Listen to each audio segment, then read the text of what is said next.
আসসালামু আলাইকুম। আমার নাম সাবিনা। পোশাক কারখানার কোয়ালিটি ইন্সপেক্টর হিসেবে হয়তো অনেকেই আমাকে চেনেন, কিন্তু আজকে আমি শুধু এখানে একজন কর্মী নই, আমি আপনাদেরই একজন, যে জীবনের সবচেয়ে বড় ট্র্যাজেডি দেখিয়ে ঘুরে দাঁড়িয়েছে। আমার গল্পটা খুব সাধারণ। অল্প বয়সে বিয়ে, আর সেই মুহূর্তে বন্ধ হয়ে গেল আমার পড়াশোনা। আমার সব স্বপ্ন তখন একটা সংসার আর একটা মানুষের উপর নির্ভরশীল। এরপর এলো আমার ছেলে শিফাত, আমার পৃথিবী।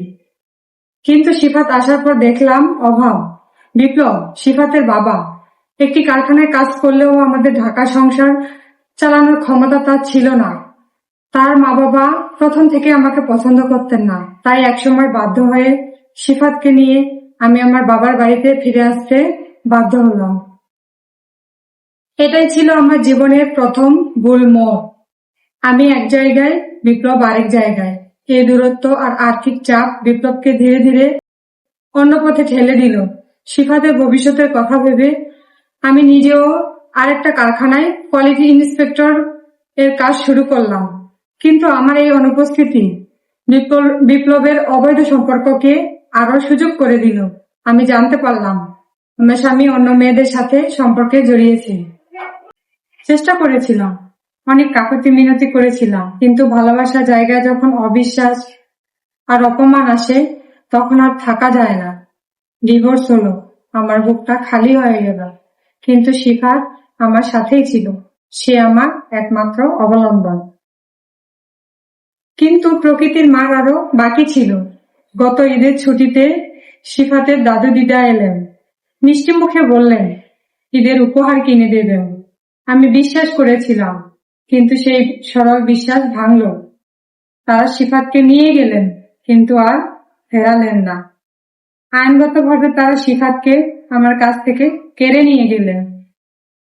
আমার হাতে টাকা নেই, আমার উচ্চ শিক্ষাও নেই, আইনের কাছে গিয়ে দাঁড়ানোর সাহস, ক্ষমতা কোনোটাই আমার নেই।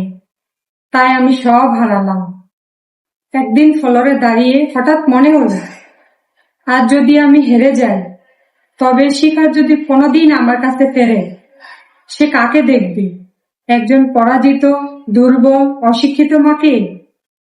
আমি নিজেকে বললাম, সাবিনা, তোমার ভালোবাসা হয়তো কেউ কেড়ে নিতে পেরেছে, কিন্তু তোমার মেধা, তোমার আত্মসম্মান আর তোমার ভবিষ্যৎ কেউ কেড়ে নিতে পারবে না।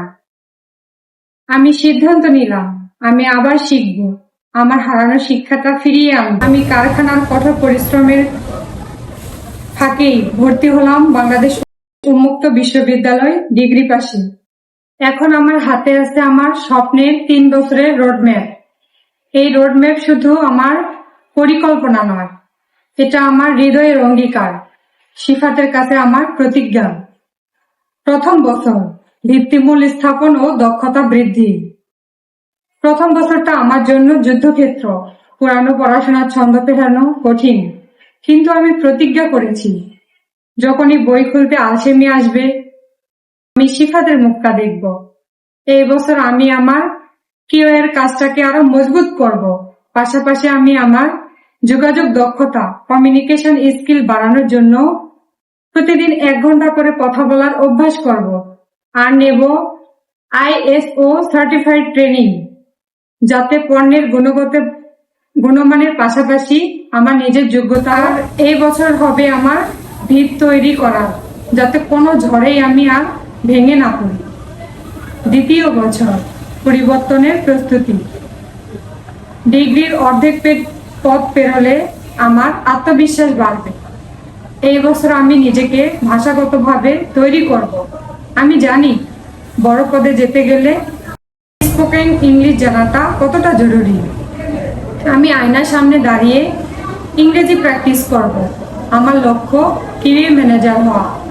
তাই প্রোডাকশনের খুঁটিনাটি জানতে নেব মার্চেন্ডাইজিং বেসিক্সের উপর অনলাইন ট্রেনিং।